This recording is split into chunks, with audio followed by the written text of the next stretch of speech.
y Él con nosotros.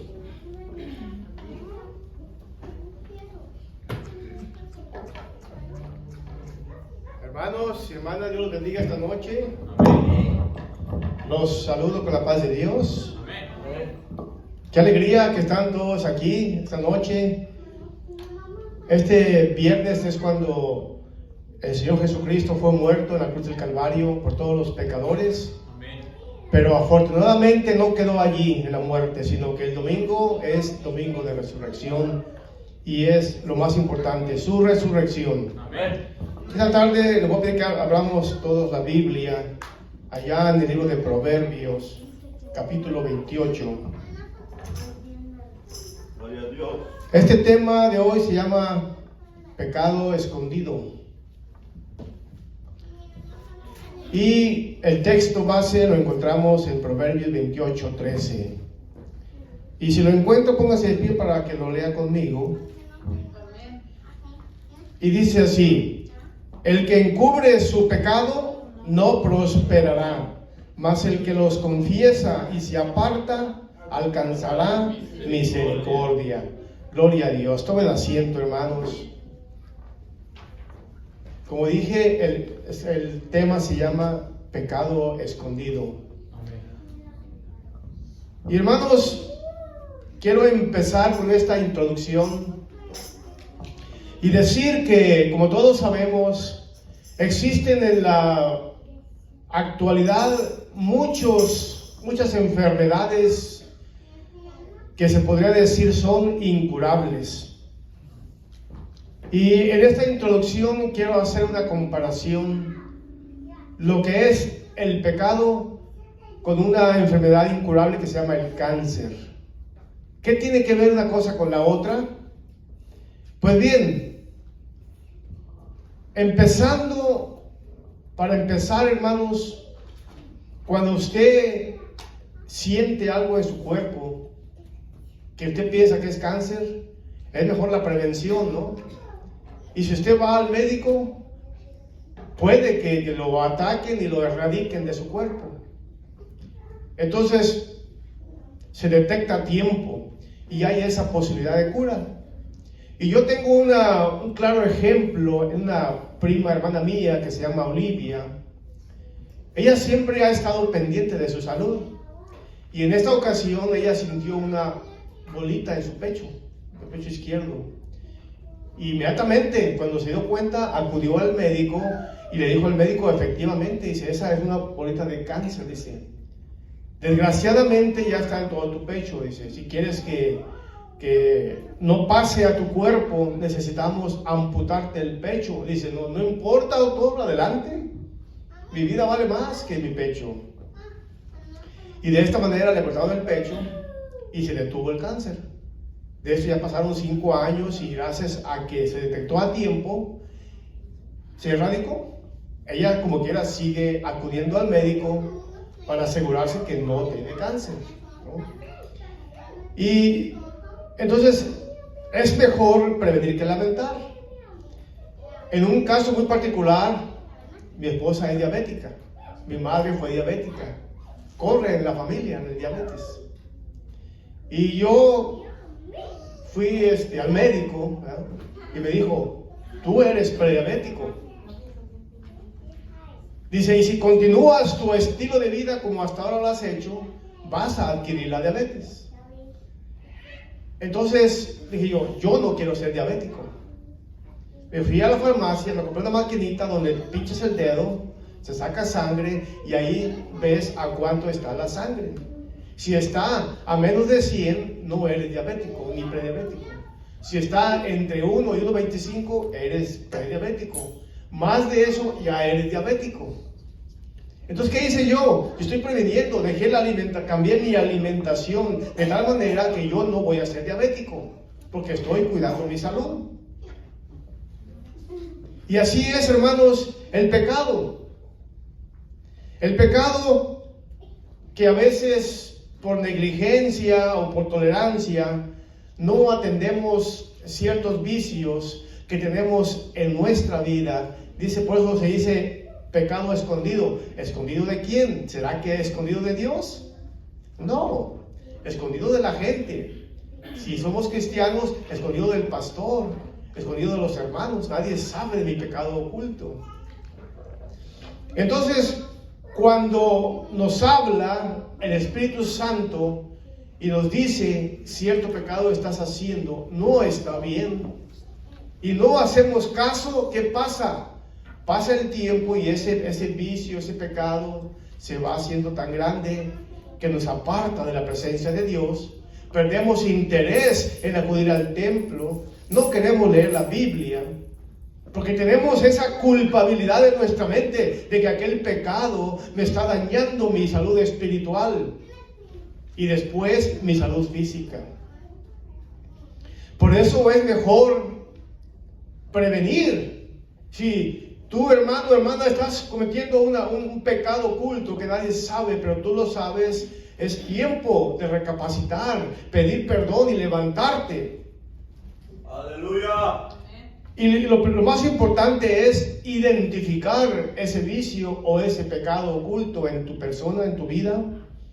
Y una vez que lo identificas y tú sabes que no le agrada a Dios, debes de seguir 3 pasos. El primer lugar es localizar el pecado. Ya sabes qué vicio o qué pecado estás cayendo tú.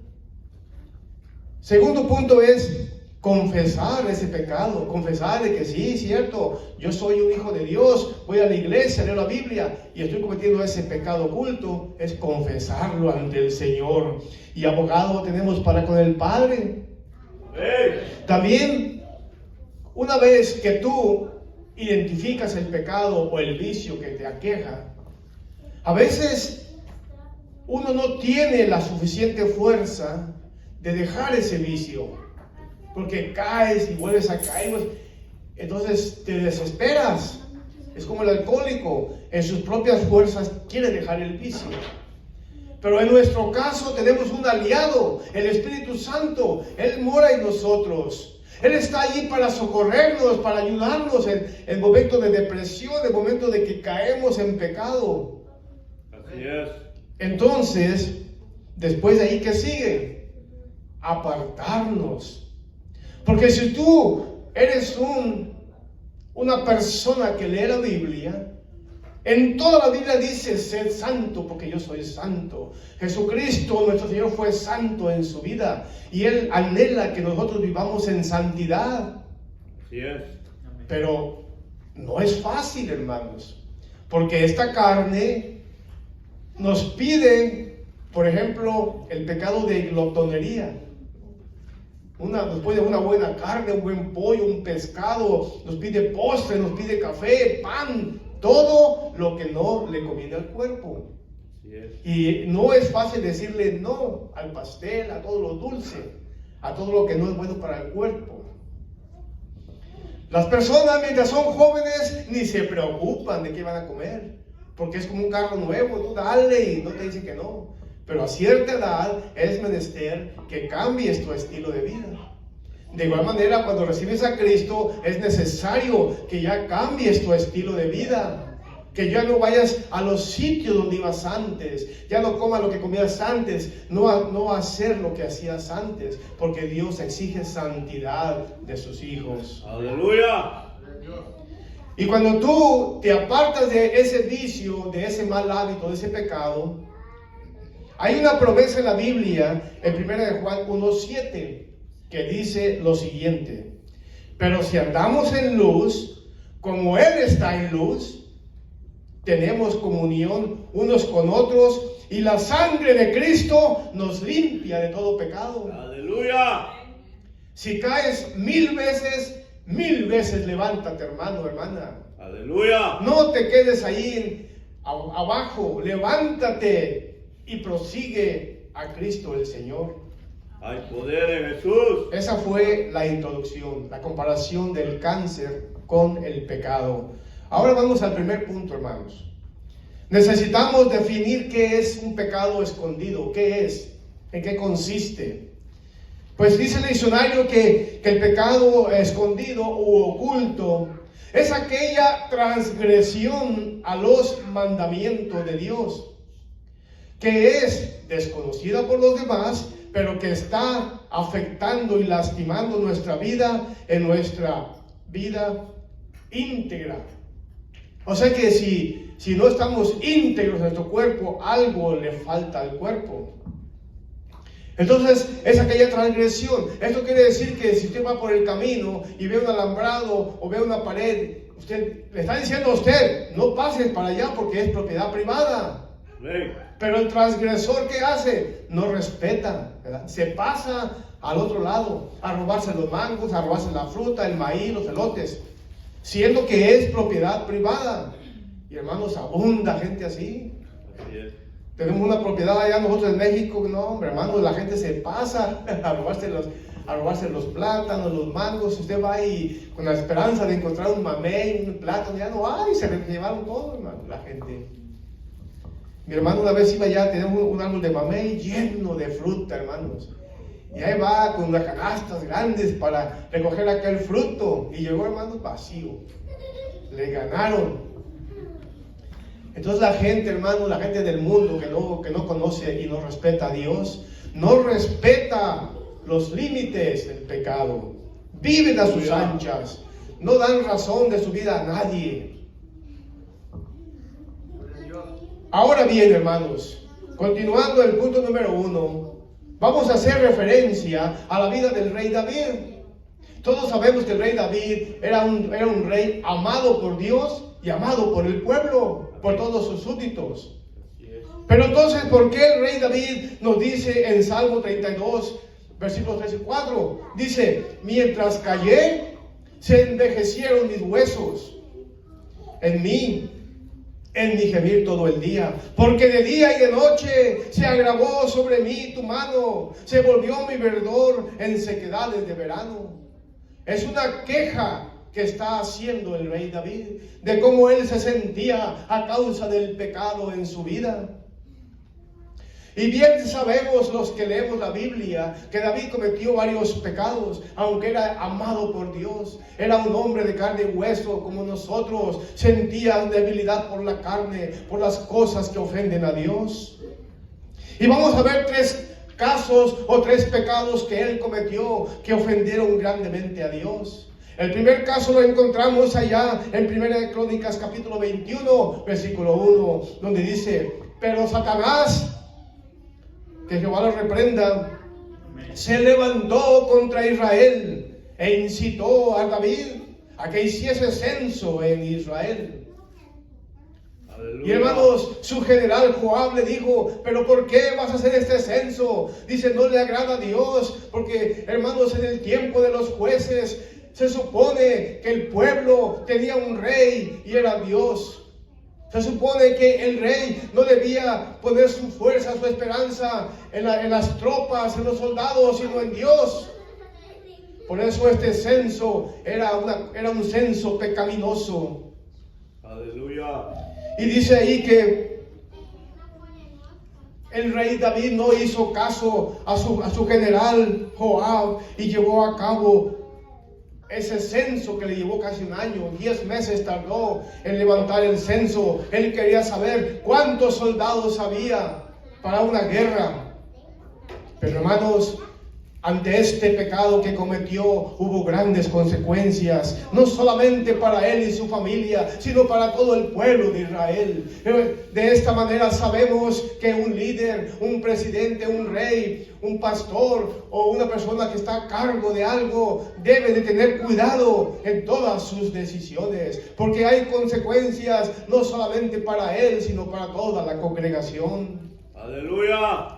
Después de que cometió este gran pecado del censo, Jehová nuestro Dios levantó un profeta llamado Gad y le dijo, ve y habla con David y dile que ese pecado que ha cometido trae consecuencias graves y ponle 3 cosas que pueda él escoger de como castigo. Y le dijo, David, tú has pecado contra nuestro Señor, así que él te dice que escoge entre 3 castigos que te serán impuestos.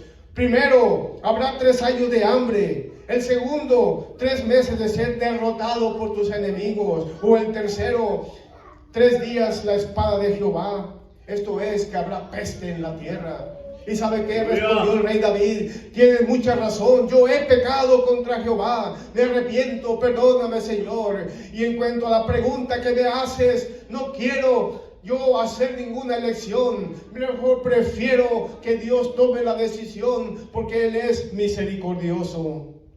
Aleluya. De esta manera, Dios mandó una peste, hermanos, ¿y sabe cuántos murieron? Solamente 70,000 hombres. Ve las consecuencias de su pecado. 70,000 almas murieron, hermanos, porque el rey pecó. Ese fue el primer pecado que registra la Biblia allá en Primera de Crónicas. El segundo pecado que tengo yo aquí se encuentra allá en Segunda de Samuel capítulo 13 versículo 1. Y ahí dice: aconteció después de esto que teniendo a Absalón, hijo de David, una hermana hermosa que se llamaba Tamar, se enamoró de ella Amnón, hijo de David. Hermanos, el rey David era un hombre que tenía bastantes esposas. No solamente esposas, sino tenía también concubinas. Y entonces él tenía varios hijos e hijas de varias esposas. De tal manera que este Amnón era de una esposa de él, y Absalón y Tamar eran hijos de otra esposa. Y entonces este Amnón dice que se enamoró de su media hermana, pero no era un enamoramiento sano, sino enfermizo, porque era su media hermana. Y utilizando a un tío de él, hermano de David, con triquilluelas, hizo que el rey le mandara a Tamar, se fingió enfermo, que le llevara comida. Y ya estando ahí, la media hermana, hermano, se la quiso forzar. Ella le dijo: pero hermano mío, no hay necesidad de que me fuerces o que me violes. Hablemos con el rey, yo seré tu esposa. Y él no hizo caso, sino que la violó ahí, hermanos, cometiendo vileza en Israel. Aleluya. Hermanos, ¿y qué hizo el rey David? Él no hizo justicia, sino que dice la Biblia que en este libro de 2 Samuel 13:21 dice: y luego que el rey David oyó todo esto, se enojó mucho. Fue todo. No hubo justicia, no puso en la cárcel a este Amnón para que fuera juzgado por su pecado. Pero hermanos, Absalón estaba tramando asesinato, y 2 años después lo asesinó a su medio hermano Amnón. Fue un padre, como se dice vulgarmente, agachón. No hizo justicia, hermanos. Y eso trajo consecuencias graves, porque Absalón, después de esto, como el rey no hizo nada, se rebeló contra su padre el rey, robándole el reino y yéndose él al exilio, hermanos.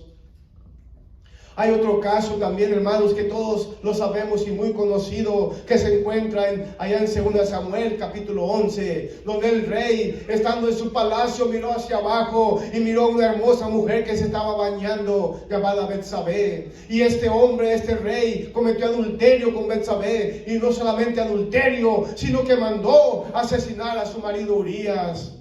Aleluya. Hermanos, este rey de verdad que cometió aquí pecado, hermanos, grave delante del Señor.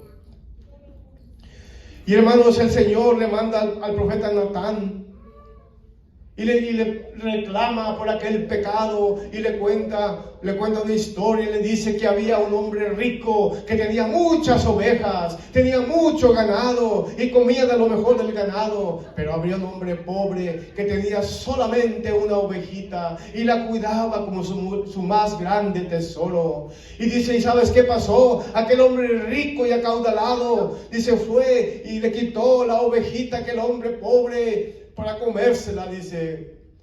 Entonces el rey David, llenándose de ira, dijo: este hombre es reo de muerte, debe de morir porque hizo una injusticia. El profeta Natán le dice: pues ese hombre eres tú, dice, acabas de cometer sacrilegio en Israel. Pero fíjense, hermano, David, siendo el rey, no era soberbio, sino que se humilló delante del Señor, porque él sabía bien que aquel pecado oculto Dios lo sabía. Aleluya. Así que, hermanos, hubo castigo también, porque dice en 2 Samuel 12:10: por lo cual ahora no se apartará jamás de tu casa la espada. Hay consecuencias, hermanos. Porque dice el versículo 12: porque tú hiciste este sacrilegio en secreto, dice el Señor, mas yo haré esto delante de todo Israel y a pleno sol. Todos nuestros pecados están desnudos ante la mirada del Señor. No lo podemos ocultar ante Él. Aleluya. Hay casos, hermanos, de personas creyentes que luchan con situaciones de pecado escondido. Hay personas, hermanos, que en lo secreto cometen pecados que bien sabemos que ofenden al Señor. No vemos en las noticias de algún asesino en serie y van y preguntan a los vecinos: oye, fulano de tal, ¿no sabías que era asesino en serie? Y dice: no, para mí era un ciudadano normal, iba a su trabajo, regresaba, era amistoso, nos saludaba. Nunca sabíamos que era un asesino en serie, o que era un violador, o que era esto, o que era lo otro, hermanos, porque era un pecado escondido. Pero un día, si no se frena este pecado, sale a la luz. Aleluya. Hay personas, hermanos, en el cuerpo de Cristo que ahora mismo están haciendo cosas, hermanos, a escondidas de la gente, a escondidas de su esposa, de su esposo, o del pastor, o del líder. Pero Dios lo sabe, hermanos. Aleluya. Dios lo sabe. ¿Qué pecado están cometiendo? Si es infidelidad conyugal, abuso sexual, si tienen relaciones prematrimoniales, si practican el ocultismo, si hay odio en su corazón. Todo eso Dios lo sabe, hermanos. Tristemente, esto nos afecta de manera profunda y destructiva, hermanos. Aleluya. Así que, hermanos, este primer punto nos habla de qué es el pecado, quién lo cometió y qué consecuencias pagó el rey David. Vamos ahora, hermanos, al segundo punto. Hay consecuencias funestas de esconder el pecado en nuestra vida. ¿Por qué? Porque hay fracaso. Dice Proverbios 28:13, como vimos: el que encubre su pecado no prosperará. Y eso nos lo dice el Señor. No prosperarás en tu vida espiritual, ni prosperarás en tu vida económica. Quizá hay personas que prosperan en lo económico, pero tarde o temprano los alcanza su pecado. Así que, hermanos, una verdad contundente que nos enseña la Biblia es que un ser humano desobediente a Dios no vivirá la prosperidad del Señor. Quizá en la tierra viva de riqueza y de lujo, pero el precio es muy caro en la eternidad, hermanos. Aleluya. Dice aquí: posiblemente tengamos algunos logros materiales y temporales, pero la prosperidad de Dios es integral. Esto es, el bienestar del cuerpo físico, el bienestar del alma, en el intelecto, en lo emocional, hermanos. Tantas personas que hay en el mundo hoy en día que están enfermos, diabetes, enfermedades del cuerpo físico por la glotonería, personas que están enfermos porque han hecho de su vida un desastre, entregaron su juventud a las drogas, al alcoholismo, gente que tiene sida por la promiscuidad sexual. Hay consecuencias a todo pecado, hermanos, en esta vida o en la otra. Tengamos eso bien claro. Pero lo más triste, hermanos, que el pecado escondido nos afecta en nuestro bienestar espiritual. Nuestro espíritu se va apagando poco a poco, de tal manera que perdemos la conexión con nuestro Dios. ¿Qué pasa en un matrimonio cuando se va perdiendo la confianza o la conexión? Ya no se conversa, no se platica, no se quiere, no se ama. Se va acabando el amor, se acaba esa conexión, hermanos. Es lo mismo con Dios. Conforme progresa el pecado en nuestra vida, se va debilitando el espíritu, hermanos. Así es, aleluya. Igual, hermanos, volvamos otra vez en ese segundo punto a la vida del rey David. Porque la salud espiritual del rey David fue afectada ciertamente. Su comunión con Dios sufrió una fuerte ruptura, porque Él mismo nos lo dice allá en Salmo 51, versículo 11. Él le dice al Señor así: no me eches de delante de ti, y no quites de mí tu Santo Espíritu. Vuélveme el gozo de tu salvación, y espíritu noble me sustente. Él estaba en un estado de depresión por su pecado y le clama al Señor y dice así: no me eches delante de ti. Así debemos ser nosotros, hermanos, humildes de corazón. Reconocer nuestro pecado, pedir perdón y decirle al Señor: tú tienes toda la razón, yo he pecado delante de ti. Eso fue afectado por la salud espiritual, pero también fue afectado en su salud física. Porque Él mismo nos dice en Salmo 38, versículo 3, dice: nada hay sano en mi carne a causa de tu ira, ni hay paz en mis huesos a causa de mi pecado. Le afectó el intelecto y la mente y le afectó su cuerpo físico, hermanos. Aleluya. Hermanos, hay una verdad bíblica muy preponderante. El pecado escondido facilita la acción demoníaca y como resultado surgen muchas enfermedades. El diablo se aprovecha, hermanos, cuando hay un pecado oculto. Él se goza y él te impulsa a seguirlo cometiendo, porque él es enemigo del hombre y de la mujer, y él quiere que el hombre y la mujer vivan en pecado. Él quiere que el hombre y la mujer de Dios pierdan su conexión con Dios, o que se apague su espíritu. Así es el diablo, nuestro enemigo. Porque el Señor con tanto amor y cariño nos dice en Proverbios 3:1, dice: hijo mío, no te olvides de mi ley y tu corazón guarde mis mandamientos, porque largura de días y años de vida y paz te aumentarán.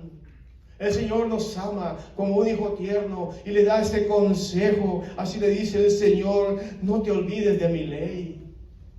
Qué hermoso, hermanos, qué hermoso.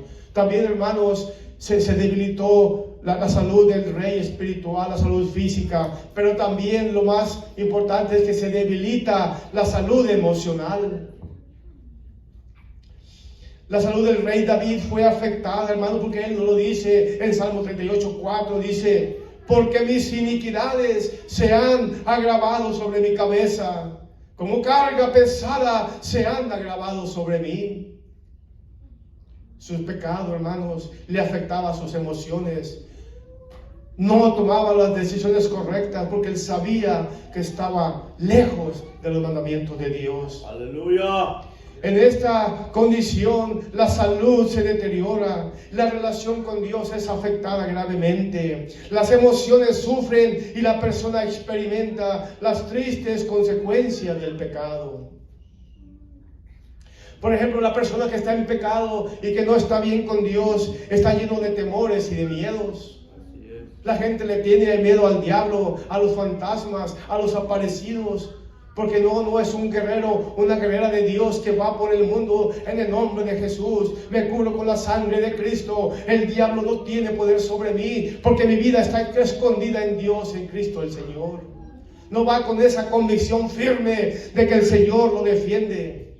Va con miedos por el mundo. También esa persona tiene una conciencia intranquila.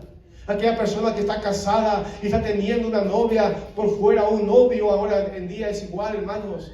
Su conciencia no está tranquila porque él sabe que le está faltando a la esposa o la pareja. Aleluya. No está tranquilo, hermanos. Y además de esto, hermanos, la persona que está en pecado o está en contradicción contra Dios, hay un desgaste físico y emocional. Hay una gran inestabilidad emocional. Y al final de todo, hermanos, viene la ruina espiritual. Porque aquella persona que no se arrepiente, que no recapacita y muere en sus pecados, bien sabemos que dice la Biblia a dónde va esa persona. No va al cielo desierto. Si muere en sus pecados, sin arrepentirse, ciertamente irá al lago de fuego, hermanos. Aleluya. Qué triste, hermanos. Qué triste es la vida en pecado. Qué tristes son las consecuencias de un pecado escondido. Este fue el segundo punto. Ahora bien, vamos al tercer punto, hermanos. Ahora bien, si ya sabemos qué es el pecado, cuáles son las consecuencias del pecado, pues el tercer punto nos hace la pregunta: ¿cómo se alcanza la victoria sobre el pecado oculto o escondido en mi vida? Primeramente, hermanos, el primer punto es localizar el pecado. Oh, sí, soy un alcohólico. Oh, sí, yo veo pornografía. Oh, sí, yo tengo una novia aparte de mi esposa, o un novio aparte de mi esposo. Oh, sí, yo robo en mi trabajo, me robo un lápiz, una pluma. Si puedo, uno de 20, me lo echo a la bolsa. Si puedo, me robo algo. Es un pecado. Oh, yo tengo un odio grande en mi corazón hacia cierta persona que me hizo un daño. No lo he perdonado. Todo tipo de vicio o maldad o pecado que hay en mi vida, debemos de localizarlo. Yo tengo esto en mi vida que no le agrada a Dios. Ese es el primer paso, hermanos. Y reconocer el pecado. Porque dijo David en el Salmo 51, dice, porque yo reconozco mis rebeliones y mi pecado está siempre delante de mí. ¿No es cierto? Aleluya. Yo me acuerdo cuando me robé algo en mi niñez, me acuerdo bien. Ahora bien, ahora ya sé que Dios ya me perdonó. Pero la gente que no ha pedido perdón, ese pecado que cometió en la niñez, ahí está presente. Porque no ha sido localizado y no ha sido perdonado, hermanos. Aquella persona que cometió homicidio, quizá nadie sabe, pero Dios sabe. Y si no ha localizado el pecado y pedido perdón, ahí sigue presente ese pecado en su vida. Entonces, ese es el primer paso, es reconocer, lo cual significa discernir, observar o estar consciente de que yo he pecado en contra de Dios. Aleluya. Hermanos, y para hacer esto, como dije anteriormente, tenemos un gran aliado en la lucha, el Espíritu Santo, hermanos. Necesitamos saber que el Espíritu Santo está allí para socorrernos. Porque cuando entramos en oración o al entrar en la presencia de Dios, todo nuestro corazón queda expuesto para ser examinado por el Señor.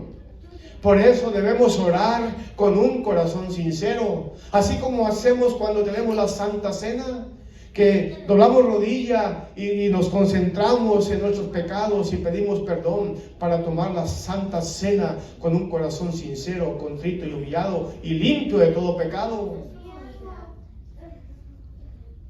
También, hermanos, debemos de confesar el pecado y que no quede allí, sino alejarnos de ese pecado, no cometerlo otra vez, hermanos. Aleluya. Porque el rey dijo en Salmo 51, contra ti solo he pecado y he hecho lo malo delante de tus ojos, para que seas reconocido justo en tu palabra y tenido por puro en tu juicio. Quizá tú, ya casado, tuviste una novia por cierto tiempo y tu esposa nunca se dio cuenta. Y tú piensas que todo está bien.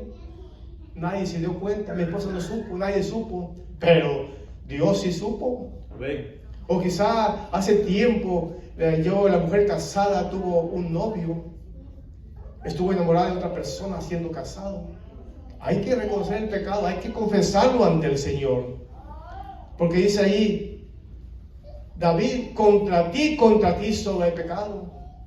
Aunque nadie supo, pero Dios lo supo. Amén. También es muy importante reconocer que esta lucha requiere apoyo y ayuda. Si no podemos solos, debemos de confiar en alguien. Una persona confiable, hermanos. Alguien que no te va a criticar, que no te va a juzgar, sino que te va a ayudar, va a orar por ti. Va a pedir por ti ante el trono de la gracia. Amén, amén. Porque a veces es difícil para uno solo llevar la carga, hermanos. Por eso es que es necesario buscar la ayuda del Espíritu Santo y también buscar la ayuda en la iglesia. Es el lugar ideal, hermanos, con el pastor. Si es una mujer, no tiene confianza en el pastor, con la esposa del pastor, con el líder. Alguien de confianza. Aleluya. Porque la Biblia nos impulsa a hacer esto, a confiar en los hermanos, a confiar en los hombres y mujeres de Dios, porque en Mateo 18:19 dice así, otra vez os digo que si dos de vosotros se pusieren de acuerdo en la tierra acerca de cualquier cosa que pidieren, les será hecho por mi Padre que está en los cielos. Amén, amén. Usted, hermano, hermana, viene y dice, pastor, o hermano, o hermana, ore por mí, miren, hay esto en mi vida y yo quiero pedir perdón, quiero que el Señor me perdone y que me guíe. Entonces aquí dice, si dos personas o más se ponen de acuerdo en la tierra, así les será hecho en el cielo. Por eso nosotros oramos por las personas. Si alguien está enfermo, alguien está en pecado grave, oramos por esa persona. Dios escucha esa oración. Amén, amén, amén. Gloria a Dios. También, hermanos, es importante confiar en Dios y en el poder para vencer el pecado y sus consecuencias. Debemos estar convencidos que realmente Dios escucha y que podemos vencer el pecado con la ayuda de Dios. Amén. Porque si pensamos, no creo que Dios me perdone, no, yo maté a 10 personas, no, yo cometí adulterio, fornicación, no creo. Es muy grande mi pecado. Pues estás equivocado, porque Dios dice ahí que Él perdona todos los pecados. Amén. Todos los pecados los perdona Él, no importa qué tan graves sean o qué triviales sean. Por eso es importante saber y conocer y confiar en Dios y en su poder. De esta manera podemos vencer el pecado para que no haya consecuencias graves en nuestra vida. Tal vez podamos encontrarnos en un momento sumamente difícil o complejo en nuestra vida, que pensamos que no hay solución. Mucha gente piensa, el suicidio es la solución. Qué grave respuesta, hermanos. El suicidio te lleva a la muerte eterna en el infierno. Porque dice la Biblia que tu cuerpo no es tuyo, pues le pertenece al Señor. Y si ya eres creyente, es un estuche del Espíritu Santo. Aleluya. Si tú cometes suicidio, estás cometiendo asesinato porque tu cuerpo le pertenece a Dios. Pero recuerda, hermano, el Dios Todopoderoso, Él es 3 veces santo. Y Él tiene fuerza y poder para ayudarnos. Si tú dispones en tu corazón que le necesitas a Él y le buscas, Él es propicio con su poder y te libra de todo caos, de toda crisis que estés pasando. Aleluya. Y te va a restaurar tu vida espiritual y tu vida emocional. Es tan lindo, hermanos, tan hermoso vivir para el Señor. No tener ese sentido de culpabilidad en tu vida. Es lo más lindo, hermanos. Y bien, hermanos, esto fue todo el tercer punto. Vamos a ir a la conclusión. Amén. Dios, nuestro Señor, es misericordioso. Eso quiere decir que Él nos comprende y que Él quiere perdonarnos. Él quiere que estemos en una comunión limpia con Él. Él tiene misericordia, tiene piedad de nosotros los pecadores. Si el hombre es duro en su corazón, si la mujer es dura en su corazón, Dios es misericordioso. Y también es santo. Si nos acercamos a Él, es necesario que nos acerquemos en santidad, porque a su presencia no entra el pecado. Aleluya. Constantemente nos está llamando al arrepentimiento, porque Él quiere bendecir nuestra vida en todos los aspectos. Como ya vimos, en lo espiritual, en lo físico, en lo emocional, en lo material. Él quiere lo mejor para nosotros. ¿Por qué somos tan duros de corazón? Dice el Señor en Isaías que Él cambiará ese corazón de piedra, lo cambiará en un corazón de carne, que sea sensible al Evangelio del Señor Jesucristo. El Señor quiere nuestro bienestar. Él quiere usarnos. Él quiere cumplir su propósito en nosotros. Debemos arreglar nuestra vida ante el Señor para que Él pueda usarnos, hermanos. Aleluya. También somos llamados a seguir el ejemplo piadoso de Jesucristo el Señor. Debemos de presentar nuestro corazón ante el Señor para que Él lo transforme de un corazón de piedra a un corazón de carne. Debemos de permitir al Espíritu Santo hacer su obra en nosotros.